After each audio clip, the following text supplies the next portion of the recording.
ইন্টারভিউতে আমরা সবাই ন্যাচারাল বাট প্রেজেন্টেবল একটা লুক চাই, রাইট?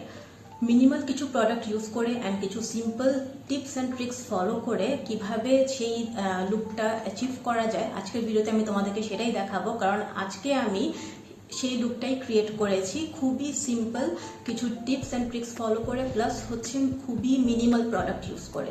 সো আর কথা না বাড়িয়ে চলো দেখি যে এই লুকটা কিভাবে অ্যাচিভ করা পসিবল। মেকআপের আগে স্কিন প্রিপারেশন অনেক বেশি ইম্পর্টেন্ট। সো আমি আমার স্কিন অলরেডি প্রেপ করে নিয়েছি মিশা গ্লো স্কিন বাম দিয়ে। এটা বোথ প্রাইমার এবং ময়শ্চারাইজারের কাজ করে। যেহেতু আমি আজকে কোনো হেভি মেকআপ করছি না, সো আমি আজকে ফাউন্ডেশন একদম ইউজ করব না। আমি জাস্ট কনসিলার দিয়ে আমার পুরো বেসটা করব। সো আমি এই তিনটা কনসিলার দিয়ে আজকে আমার ফুল যে বেস মেকআপটা আছে সেটা কমপ্লিট করব। তো তোমরা তোমাদের যে কোনো পছন্দের কনসিলার ইউজ করতে পারো। আমি আজকে ইউজ করছি সুইস বিউটির তিনটা শেডের তিনটা কনসিলার। তো তিনটা শেড আমি কেন আর কিভাবে ইউজ করব সেটাই হচ্ছে নেক্সট স্টেপে দেখাবো। ফার্স্টে আমি আমার ডার্ক সার্কেল এবং আমার স্কিনে যেখানে যেখানে একটু পিম্পলের স্পট আছে আর হালকা একটু ডিসকালারেশন আছে, সেখানে আমার স্কিন টোন থেকে 2 শেড ডার্কার একটি কনসিলার ইউজ করব। তো সুইস বিউটির যে মিডিয়াম বেজ শেডটা আছে সেটা আমার স্কিন টোন থেকে 2 শেড ডার্কার। সো আমি এটাকে ফার্স্টে আমার কালার কারেকশনের জন্য ইউজ করব।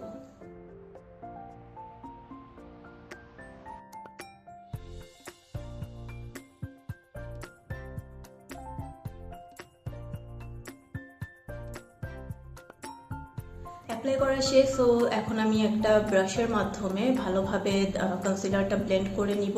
এখানে আমি বিউটি ব্লেন্ডার ইউজ করব না, তাহলে কভারেজ একদম চলে যাবে।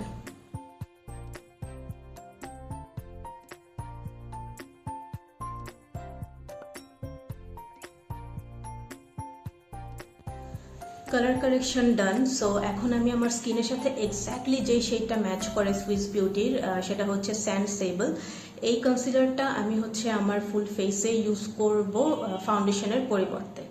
আমি খুবই কম পরিমাণে কনসিলার ইউজ করেছি, যেটা তোমরা দেখতেই পাচ্ছ, যেহেতু আমি একদম ন্যাচারাল আর হচ্ছে খুবই সফট আর ক্লিন ফ্রেশ একটা লুক চাচ্ছি, যেন খুব বেশি হেভি না লাগে, একদম মেকআপ মেকআপ না লাগে, বাট অ্যাকচুয়ালি মেকআপ আছে এরকম একটা বেস চাচ্ছি। তো এগেইন আমি হচ্ছে গিয়ে ব্রাশ দিয়েই পুরোটা কভার করব, সরি ব্লেন্ড করব। কারণ হচ্ছে যে এগেইন আমার কভারেজ লাগবে, যেহেতু আমি খুব অল্প পরিমাণে প্রোডাক্ট ইউজ করেছি।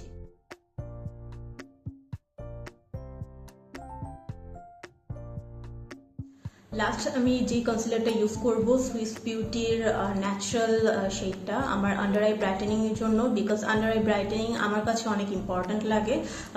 কেননা আন্ডার আই ব্রাইটেনিং এর কারণে তোমার যে ফেসটা সেটা খুব অ্যাওয়েকেন লাগে, বা মনে হয় না যে তুমি ঘুম থেকে উঠে এসেছো।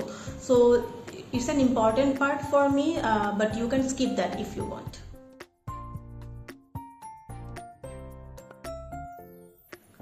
অ্যাপ্লাই করা শেষ। সো এখন আমি ইমিডিয়েটলি এটা ব্লেন্ড করব না ব্রাশ দিয়ে, আর স্পঞ্জ তো আমি ইউজই করব না। আর কারণ হচ্ছে যে আমি যদি এখন ইমিডিয়েটলি এটা ব্লেন্ড করে ফেলি তাহলে আমি সেরকম কভারেজ পাবো না। সো আমি একটু ওয়েট করব, হাতে টাইম থাকলে 2 থেকে 3 মিনিট ওয়েট করব। আর নইলে হচ্ছে গিয়ে তোমরা জাস্ট 1 মিনিট পরে হলেও এটা ব্লেন্ড করবা, সাথে সাথে ব্লেন্ড করবা না। ফেস মেকআপ ডান। সো এখন আমি সরাসরি চলে যাব সফট কন্টুরিং অ্যান্ড লাইট ব্রাউজিংয়ে, কারণ আমার ফেস একদম ফ্ল্যাট হয়ে আছে। এখন আমি এটাকে 2D থেকে 3Dতে নিব। সো সেটার জন্য আমাকে কালার অ্যাড করতে হবে ফেসে ব্রাউজারের মাধ্যমে, আর কন্টুর ইউজ করতে হবে আমার যে ন্যাচারাল ফিচার্স আছে সেগুলোকে এনহ্যান্স করার জন্য। সো ব্রাউজিং অ্যান্ড কন্টুরিং এর জন্য আমি মেকআপ রেভলিউশনের যে প্যালেটটা আছে, রক্সি প্যালেট, সেটার হচ্ছে এই শেডটা ইউজ করব আমি আমার ব্রাউজিং এর জন্য, আর এটা হচ্ছে আমি ইউজ করব কন্টুরিং এর জন্য। সো অফ ক্যামেরাতেই আমি আমার কন্টুরিং অ্যান্ড ব্রাউজিং কমপ্লিট করে নিয়েছি। এখন আমি ব্লাশ অ্যাপ্লাই করব, দেন হাইলাইটার ইউজ করব। তোমরা যে যার যার স্কিন টোন অনুযায়ী ব্লাশ আর হাইলাইটার ইউজ করবা, যেগুলো তোমরা রেগুলার বেসিসে ইউজ করে থাকো, বাট একদমই কম ইউজ করতে হবে, একদম মিনিমাল রাখবা। ওকে, আমার ব্লাশ অ্যান্ড হাইলাইটার অ্যাপ্লাই করা ডান। সো এখন আমি সরাসরি চলে যাব নেক্সট স্টেপে। আমি আমার full face and under eye একটা ট্রান্সলুসেন্ট পাউডার দিয়ে সেট করে ফেলেছি নিউট্রাল শেডের। সো এখন নেক্সট স্টেপ কি চলো দেখি। এখন জাস্ট আমি আমার আইব্রাউটা একটু ব্রাশ করে নিব একটা ব্রাউ সোপ দিয়ে। তোমরা চাইলে ব্রাউ জেল দিয়েও ব্রাশ করতে পারো। আমি সোপ ইউজ করি, সো আমি সোপ দিয়েই আমার আইব্রোটা আগে একটু ভালোভাবে ব্রাশ করে নিচ্ছি। যেহেতু এটা একটা ন্যাচারাল লুক, সো আমি কোনো ব্রাউ পমেড ইউজ করবো না, আমি জাস্ট সিম্পল একটা ব্রাউ পেন্সিল ইউজ করব। তোমরা যে কোনো ব্রাউ পেন্সিল ইউজ করতে পারো তোমাদের পছন্দের মতো। সো আমি জাস্ট আমার ব্রাউটাকে ফিল করব, দ্যাটস ইট। যেহেতু এটা একটা ইন্টারভিউ লুক, সো কোনো হেভি আই মেকআপ আমরা করবো না, তো আমি জাস্ট সিম্পল একটা ব্রাউন শ্যাডো ইউজ করব আই মেকআপের জন্য। সো আমি রক্সি প্যালেট থেকেই যে ব্রাউজারটা আছে সেটাকে আমি মোস্ট অফ দ্য টাইম আমার ব্রাউন শ্যাডো হিসেবে ইউজ করি, দো আমার কাছে আরও প্যালেটস আছে, তো তোমরা তোমাদের যে কোনো প্যালেটের ব্রাউন শ্যাডো ইউজ করবা। আমি এই শেডটা ইউজ করছি for my eye shadow. So just হচ্ছে আমি আমার চোখটাকে কন্ট্রোল করে নিব, জাস্ট একটা শেড দেওয়ার জন্য, কারণ হচ্ছে চোখটা খুব ফ্ল্যাট। সো জাস্ট হচ্ছে আমি এভাবে অ্যাপ্লাই করব সেম শেডটাই। এখন আমি আমার লোয়ার ল্যাশ লাইনে ইউজ করছি।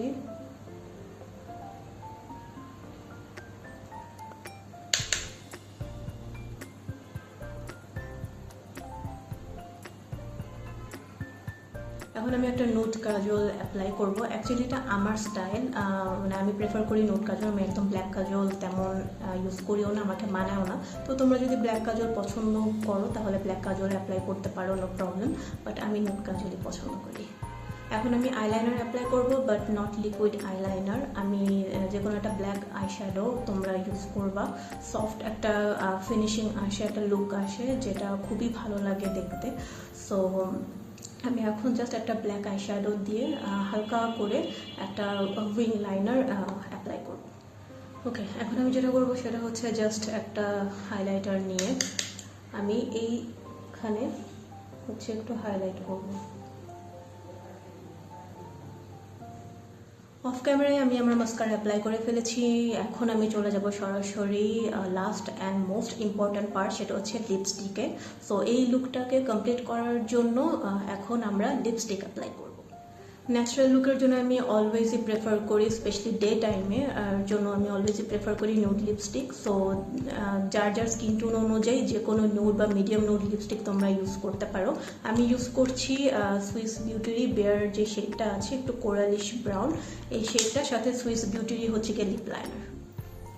Here is the final look. So এই লুকটা বেসিকলি আমার একদম রিয়েল লাইফ থেকে নেওয়া। আমি মোস্টলি হচ্ছে এই লুকটাই ক্যারি করি, স্পেশালি যখন আমি ইন্টারভিউতে যাই তখন আমি এইভাবে রেডি হই। আমি জাস্ট হোয়াইট একটা শার্ট পরেছি আর ব্ল্যাক প্যান্ট পরেছি, সাথে আমি ব্ল্যাক শুজ পরি। তো তোমরা চাইলে এই লুকটা ওয়েস্টার্নের সাথেও ক্যারি করতে পারো অথবা সালোয়ার কামিজের সাথেও ক্যারি করতে পারো, যে যেটাতে কমফোর্টেবল আর কি। তোমাদের কাছে লুকটি কেমন লেগেছে আমাকে অবশ্যই কমেন্টে জানাবে, আর যদি এই লুকটা তোমরা ট্রাই করে থাকো তাহলে অবশ্যই আমাকে পিকচার সেন্ড করবে। সো আজকের ভিডিওটা এ পর্যন্তই, ইনশাআল্লাহ দেখা হবে নেক্সট কোনো ভিডিওতে। Till then bye and take care.